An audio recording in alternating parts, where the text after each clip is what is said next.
Right, it's been more of a marathon than a sprint, but the Conservative leadership race is on the home straight, finally. Last night, the two contenders, Boris Johnson and Jeremy Hunt, were once again under scrutiny. Yeah, no TV debate this time. Instead, they had separate half-hour grillings from the BBC's Andrew Neil.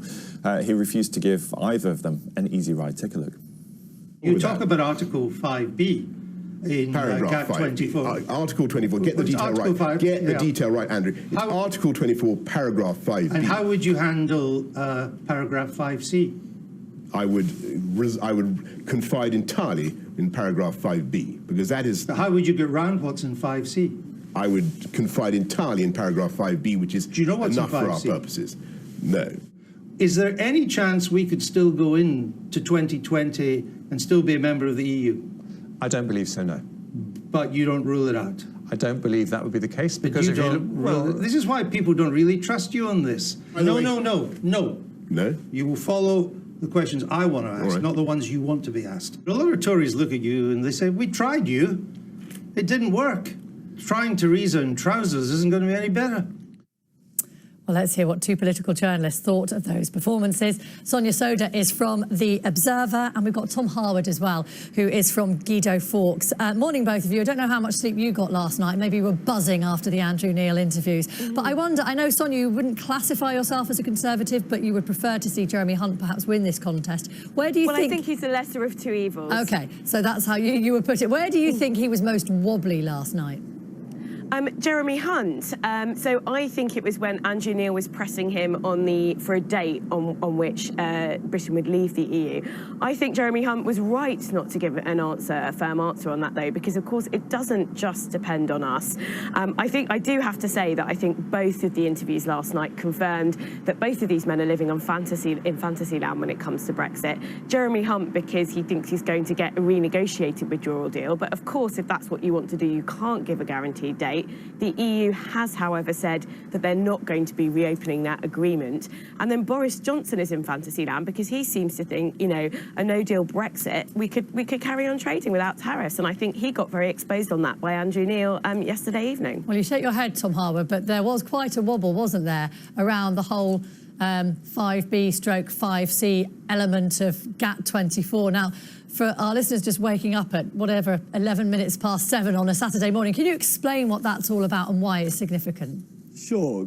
GATT24 5B is a mechanism by which two countries can continue to trade or can trade on zero tariff terms, and 5C, all that sets out is that reciprocation is required, which Boris Johnson has acknowledged and said repeatedly throughout the course of this campaign. So I think it was a bit of a silly point to drag him up on. Well, he does seem to base his plans on a bit of a wing and a prayer and this overriding sense of optimism, which, to be fair, may well be what voters want to hear right now. But he is lacking a bit on sort of concrete detail, isn't he?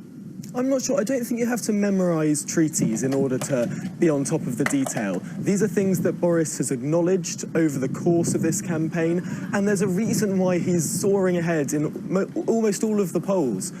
He's looking like he's going to get over 60% of the vote, and it's easy to see why when you watch the performance last night. He was the only candidate to actually hit out against the Labour Party. He was the only person to take the fight to Jeremy Corbyn, and that really shows his strong record of winning in the past, in the Brexit referendum, twice in London, these wins that everyone thought would not possibly be achieved, and he has turned out and inspired people and got people out to vote, and that's what people are looking for in this contest, a vote winner. And Sonia, that's what's going to be in the mind of all the Conservative Party members who are voting in this leadership contest. They want to back a winner.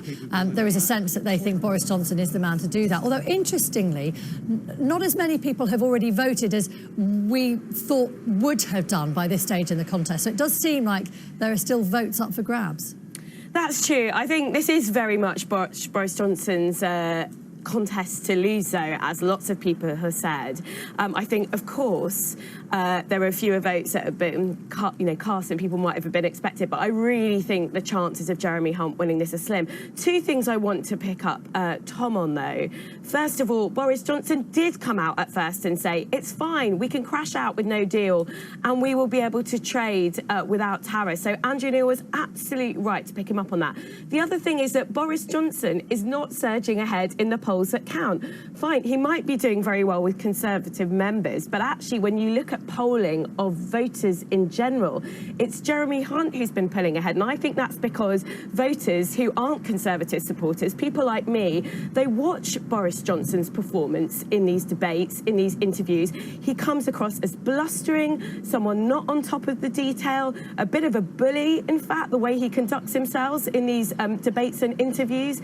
And it's just not appealing to voters in general, swing voters, the people that Boris Johnson is going to need to win over if he becomes Prime Minister and goes up against Jeremy Corbyn. That's not true. There was a Comres poll just this week that showed that Jeremy Hunt would deliver a hung parliament and Boris Johnson would deliver a 50-seat majority. That's not where the balance of Jeremy polls are, Hunt though. might be appealing to people who would never, ever vote Conservative in their lives, but where it counts, Boris Johnson's ahead.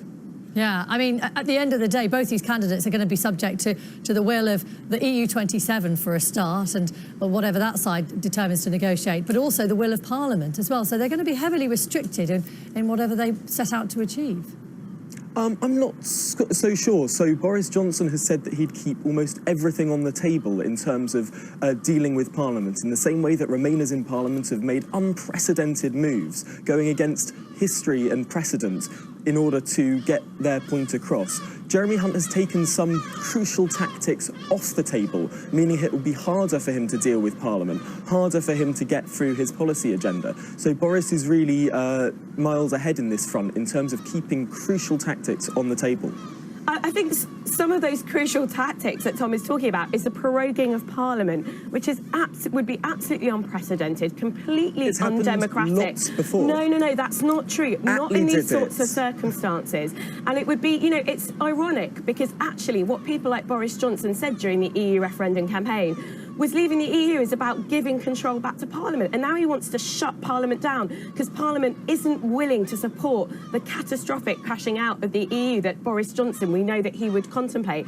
John Major, former Conservative Prime Minister, in an interview last week, said that if Boris Johnson did this, he would take him to court. And that was absolutely the right thing to do. And I think the fact that Boris Johnson faces that kind of opposition from a former Conservative Prime Minister shows you just how crazy his plans are. Is this the same John Major who prorogued Parliament in 1997 to get out of a Cash for Questions scandal? And the hypocrisy is huge. Calling a general election is not proroguing Parliament. The hypocrisy on some of the Remain side is huge. John Major has been really undignified over the last few years, especially since the referendum. He's in this sort of Heseltine camp, whoever's trying to deliver Brexit, he will hit out against. I'm not sure this is representative of the Tory party or the country. For now, we're going to have to leave the two of you to sort this out. Thank you very much indeed for your time this early on a Saturday morning, Tom and Sonia. I suspect that conversation may continue for a little while. We'll keep an eye on it.